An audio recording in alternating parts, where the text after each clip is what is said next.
My friends, I'm very lucky to have Michael Martin Murphey here. Welcome to Sudzin Country. Appreciate you stopping by to visit Great. the show. Thank you for playing my songs over the years. We've just been talking about all the songs I've been playing. Wildfire I play. And California, what's the one with the pines? Cowboy in the Pines. Caroline in the Pines. There you go. That's the one. Cowboy Logic. We played that one tonight here at IBMA. The one in the middle, am I right? We played Caroline in the Pines tonight. Yeah, that's a great song. Let's talk about some of the stuff. Inducted into the former Texas Ranger Foundation. That had to be an honor. It was probably one of the greatest honors I've ever had. You have to understand the Texas Rangers induct certain people who support them and their foundation into the Rangers themselves. And they also have a division called the Alamo Rangers. I was sworn into the Alamo Rangers about 5 years ago. The Alamo Rangers are people who are sworn to raise money for and protect the Alamo. The Alamo has never received 1 penny of public funding from the government or from the state of Texas. Wow. It's run by the Daughters of the Texas Revolution and the Sons of the Texas Revolution, and people that are in the Alamo Rangers, and all the money comes just for them, just for the Alamo. It just comes from private funding. The Texas Rangers Foundation is all about an education program to inform the public about one of the oldest law enforcement militias in the country. Well, they started it really in the was formed 1837. There you go.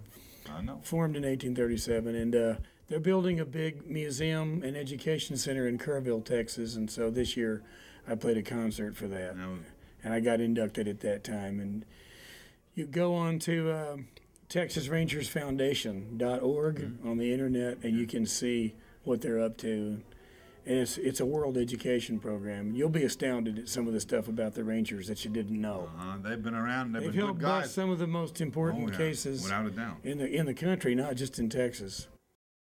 You got involved with that John Wayne celebration out in Iowa. That had to be a. Well, that was fun because we produced a whole Wild West show. I sang all my songs from the back of a horse. What? No kidding. In that show, yeah. Wow. And we had a Wild West show. We had a Buffalo Bill, Annie Oakley. We had a 6-up stagecoach. We had cowboys shooting off guns in the arena. We had Indians attacking the stagecoach. Did you produce that thing to make it all happen? Mm-hmm. How many days? It's called the Original Wild West Show, and I do it in conjunction with a guy named Brian Downs, who is now the director of the John Wayne birthplace in Iowa. And that's where we did it. It was in Winterset. If you've never stopped off to see it, it's really interesting to see that a fellow that was born in a little 4-room house in the middle of Iowa over 100 years ago now, 101 years ago this year, 1907, could get that far and become the world's biggest movie star. It's really an American story. Is he a #1 box office yet, or something like that? He's still the most popular male movie star in history. I just read that. And he's the only one in the top 10 list who isn't still alive. Yeah. All the rest of them are alive. Right. But the one deceased in the top 10 is John Wayne, and he's #1. #1. I read that not long ago. I know it. You're the first singing cowboy to attain a certified gold album in cowboy music since Marty Robbins. Right. That has to be an honor, too. Marty was phenomenal.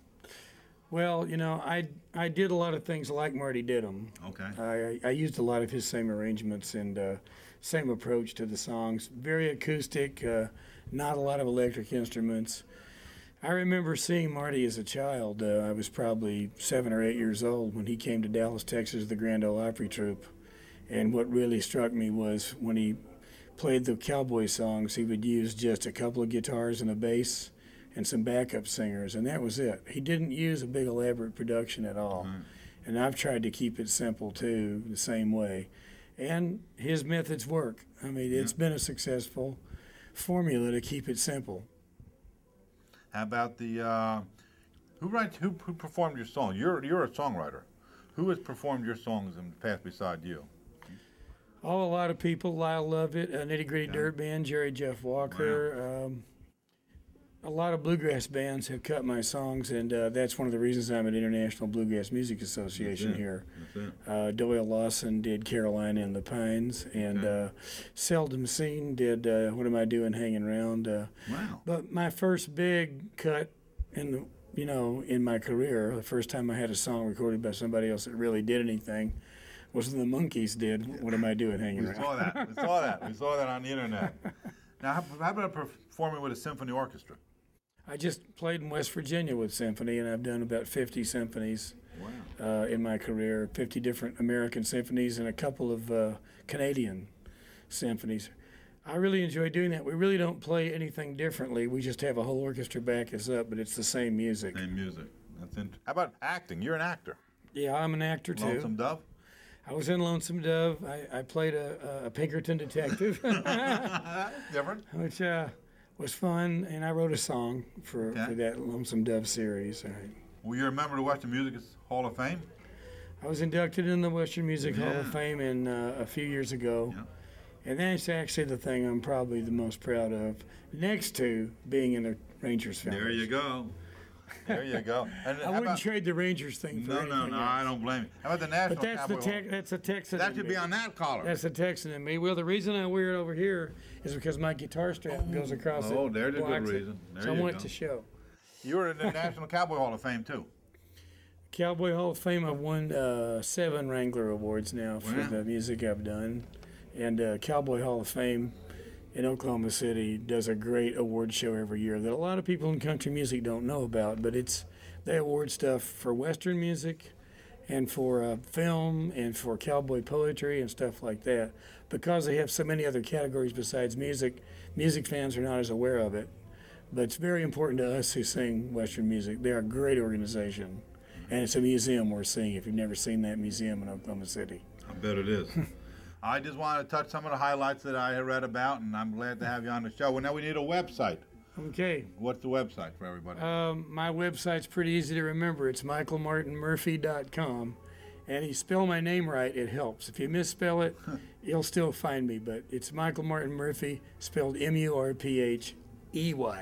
michaelmartinmurphey.com. Okay. Pretty much everything I do is on there. And there may be a few things on there that I've actually not done. I'm a Texan. There you go. I know you're a Texan. You can't believe everything that's on there, folks. I just here it says Texas right there. That's right. I wrote it down already. You're a Texan, absolutely.